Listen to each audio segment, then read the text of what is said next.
Hello students, আমি Nitish sir জ্ঞানজ্যোতি coaching সেন্টারের পক্ষ থেকে তোমাদের প্রত্যেককে জানাই আরও একবার স্বাগত। তো স্টুডেন্টস, আজকে আমি তোমাদের সঙ্গে যে বিষয়টি নিয়ে আলোচনা করব সেটা হচ্ছে আইডিসি, অর্থাৎ তোমরা যারা সেকেন্ড সেমিস্টারে নর্থ বেঙ্গল ইউনিভার্সিটি আন্ডার বিভিন্ন কলেজগুলোতে পড়াশোনা করছো, এনইপি 4 ইয়ার আন্ডার গ্র্যাজুয়েট প্রোগ্রামের অধীনস্থ, তাদের জন্য আজকে আইডিসিতে যারা যারা নিয়েছো গ্রেট ইন্ডিয়ান এডুকেটার্স, সেই গ্রেট ইন্ডিয়ান এডুকেটার্সের মধ্যে তোমাদের কি কি পড়তে হবে, কি কি রয়েছে সিলেবাসে, সেই নিয়ে আমি বিস্তারিত আলোচনা করবো আজকের এই ক্লাসটিতে। তো নর্থ বেঙ্গল ইউনিভার্সিটি আন্ডারে যারা পড়াশোনা করছে তারা অবশ্যই আমাদের চ্যানেলটিকে সাবস্ক্রাইব করে পাশে থাকা বেল আইকন অল প্রেস করে দাও, যাতে নেক্সট টাইম থেকে কোনো ভিডিও আপলোড করলে তার নোটিফিকেশন তুমি সবার আগে পেতে পারো। এছাড়া তোমরা যারা ভাবছো যে অনলাইনে আমাদের থেকে নোটস নেবে, ক্লাসেস করবে, তারা অবশ্যই যোগাযোগ করে আমাদের অনলাইন ক্লাস জয়েন করার জন্য 7076398606 নাম্বার অথবা 6295916282 নাম্বারে তোমাদের টোটাল কোর্স ফি যেটা রয়েছে, প্রোগ্রাম কোর্সে যারা স্টুডেন্ট 999 রুপিস রয়েছে মেজরদের, এবং 699 রয়েছে যারা প্রোগ্রাম বা মাল্টিডিসিপ্লিনারি কোর্সে যারা স্টুডেন্ট রয়েছে তাদের জন্য কিন্তু। ওকে, চলো শুরু করছি আজকে আইডিসি সিলেবাস, যেটা গ্রেট ইন্ডিয়ান এডুকেটার্স রয়েছে, সেখানে তোমাদের কি কি পড়তে হবে এই নিয়ে বিস্তারিত আলোচনা করবো আমি।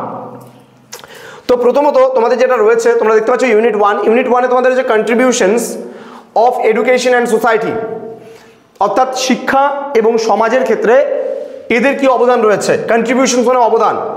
শ্রী অরবিন্দ ঘোষ, এছাড়া রয়েছে অ্যানি বেসান্ত।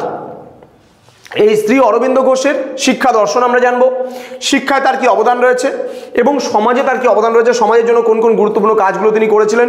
ঠিক একইভাবে অ্যানি বেসান্তের সম্পর্কেও কিন্তু আমরা পড়বো বা জানবো। ইউনিট নাম্বার 2, যেখানে একইভাবে contributions to education and society, এখানে আমরা পড়বো সাবিত্রীবাই ফুলে অ্যান্ড দয়ানন্দ সরস্বতী, মানে স্বামী দয়ানন্দ সরস্বতী এবং প্রতিষ্ঠিত তাদের যে সংস্থাগুলো রয়েছে সেগুলো সম্পর্কেও আমরা জানবো কিংবা পড়বো। দেন পরবর্তীতেও একইভাবে আমাদের রয়েছে ইউনিট নাম্বার 3-তে contributions to education and society, অর্থাৎ শিক্ষা এবং সমাজে তাদের অবদান। ডক্টর বি.আর. আম্বেদকর এবং সর্বপল্লী রাধাকৃষ্ণন। ওকে, ডক্টর সর্বপল্লী রাধাকৃষ্ণন এবং ডক্টর বি.আর. আম্বেদকর সম্পর্কে আমরা জানবো। নেক্সট বলছে ইউনিট নাম্বার 4 রয়েছে contributions to education and society, এখানে জেড্ডু কৃষ্ণমূর্তি অ্যান্ড এপিজে আব্দুল কালাম। তো এদেরও শিক্ষা দর্শন এবং সমাজে এদের কি অবদান রয়েছে এই নিয়ে কিন্তু আমরা বিস্তারিতভাবে পড়বো পরবর্তী ক্লাসগুলোতে। তো স্টুডেন্টস, তোমরা যারা ভাবছো যে আমাদের জ্ঞানজ্যোতি কোচিং সেন্টারে অ্যাডমিশন নেবে, নোটসপত্র সমস্ত কিছু তোমরা নেবে, তারা সময় নষ্ট না করে আজই যোগাযোগ করো আমাদের অফিসিয়াল নাম্বারে ফোন করে। আমাদের অফিসিয়াল নাম্বার 6295916282 এবং 7076398606 নাম্বার। তোমাদের উজ্জ্বল ভবিষ্যৎ গড়ে তুলবো আমরা, এটাই আমাদের মূল প্রতিশ্রুতি। তো যারা এখনও চ্যানেলটিকে সাবস্ক্রাইব করোনি, আমাদের পাশে নেই, তারা অবশ্যই চ্যানেলটিকে সাবস্ক্রাইব করো, বন্ধুদের সঙ্গে ভিডিওগুলো প্রচুর পরিমাণে শেয়ার করে দাও, যেন প্রত্যেকের কাছে আমাদের এই ক্লাসগুলো পৌঁছাতে পারে। দেখা হচ্ছে খুব তাড়াতাড়ি আরও একটা নতুন ক্লাস নিয়ে তোমাদের সঙ্গে। তোমরা প্রত্যেকেই ভালো থেকো, সুস্থ থেকো। Thank you so much, thanks for watching. After all, thank you.